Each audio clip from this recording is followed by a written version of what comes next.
여러분 안녕하십니까? 다시 찾아주셔서 감사합니다. 제 유튜브를 찾아주시는 많은 분들이 왜 북한에서는 민중봉기가 일어나지 않느냐고 물어봅니다. 이에 대해서는 제가 2월에 민중봉기가 일어나지 않는 이유, 쿠데타나 암살이 불가능한 이유를 각각 동영상을 통해서 올렸으니까 한번 찾아봐 주십시오. 그걸 들으면 이해가 되실 겁니다.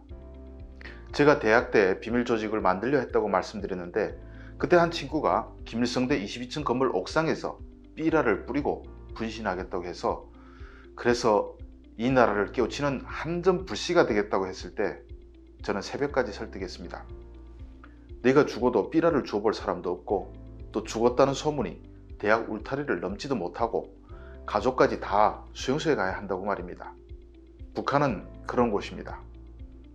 삐라를 주워볼 자유조차 없는 곳이고 분신이 아니라 심지어 스스로 목숨만 끊어도 가족들은 연자제에 걸려 추방되고 출세도 못하게 됩니다. 왜냐하면 스스로 죽는 것은 지상 천국이라고 선전하는 북한을 배신하는 일이고 김씨 일가를 따라 혁명할 생각, 즉 본질적으로는 김씨 일가의 노예로 살기를 거절했다는 의미이기도 하기 때문입니다. 그런데 그런 북한에서 김정은 시기 들어와서 여성이 분신자결한 사례가 있습니다. 아마 북한 사람이 분신한 사례는 제가 알기엔 이것이 처음 아닌가 싶습니다. 이제부터 말씀드릴 텐데 주성아TV는 구독, 좋아요보다 끝까지 들어주시면 더욱 힘을 얻습니다. 분신 사건이 벌어진 때에는 김정은 집권 첫 해인 2012년이고 지역은 자강도 고풍군입니다. 고풍군이라는 지명은 북한 사람들도 있는지 없는지 잘 모르는 외지이고 작은 군인데 예전에 압록강 옆 초산군에 속해 있다가 따로 떨어져 나왔습니다. 초산이라는 지명은 많이들 아시죠? 국군에도 초산 부대가 있습니다.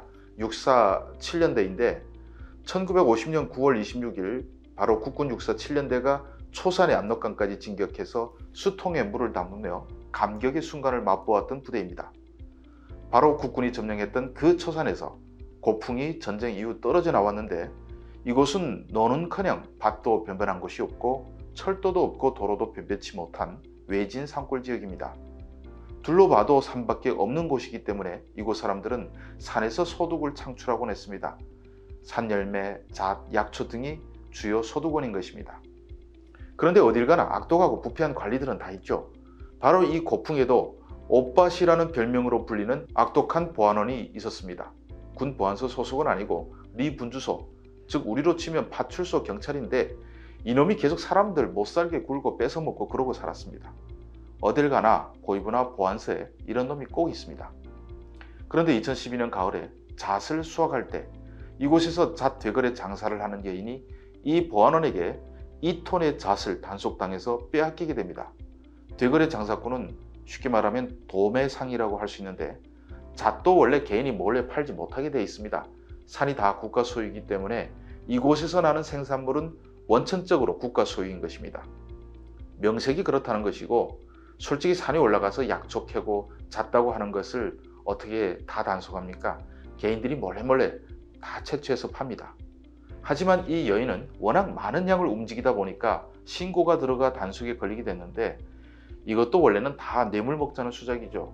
단속되면 북한말로 뇌물을 쓰면 대충 넘어갑니다. 이걸 북에서는 고인다고 하죠. 그런데 이 보안원 놈이 뇌물을 먹지 않고 아예 잣 2톤을 다 먹으려 한 것입니다.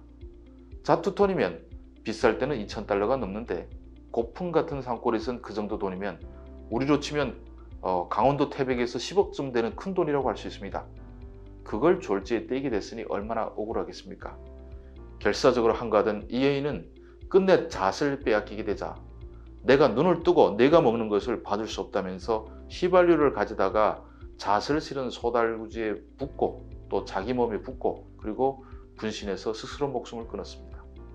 보안원은 이를 말릴 대신에 오히려 진짜 죽나 보자는 식으로 나온 것 같은데 이 사건이 있은 뒤에 보안원의 행태가 주변에 알려지면서 사람들이 치를 떨었다고 합니다. 이렇게 분신해서 죽으면 이 여인의 가족은 정치범이 됩니다. 보안원도 군복을 벗고 추방됐을 것입니다. 문제는 이렇게 분신까지 해도 소문이 거의 퍼지지 않는다는 것입니다. 한국 같으면 신문을 통해서 당일에 다 알려질 것인데 북한은 소문이 통제돼 저도 자강도에서 온 사람을 통해서 썩 나중에 이 사실을 알게 됐습니다. 2010년 북아프리카와 중동을 휩쓴 아랍의 봄은 튀니지 청년 모하메드 부아지지의 분신에서 시작됐습니다. 한국도 분신으로 독재에 항거한 수많은 열사들이 있었고 지난달에도 전태일 열사가 분신한 지 50주년을 맞았습니다. 어느 나라든 자신의 몸을 태워 한전 불꽃으로 사나운 사람들은 역사의 이름을 새기고 그들이 남긴 뜻은 역사의 진보를 가져옵니다. 그런데 유일한 예외가 바로 북한입니다. 분신에도 이름조차 남길 수 없고 온 가족이 정치범이 되는 세상입니다.